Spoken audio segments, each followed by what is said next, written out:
Gold prices have surged to another all-time high, climbing 1.5% in just one day.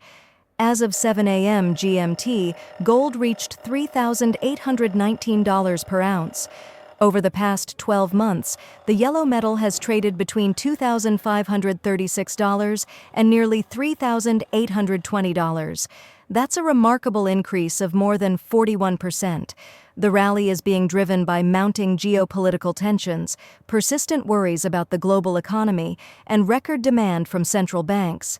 Investors are also reacting to the U.S. Federal Reserve's latest decision to cut interest rates. Under pressure from President Donald Trump, the Fed reduced its policy rate by 25 basis points last week. Markets now expect additional cuts at the upcoming October and December meetings. Weak inflation, rising unemployment, and continued political pressure are likely to keep rates moving lower. Analysts say this environment gives gold an even stronger boost as investors seek safety. With global uncertainty rising, many see gold as the ultimate shield against risk, and the latest record may not be the last.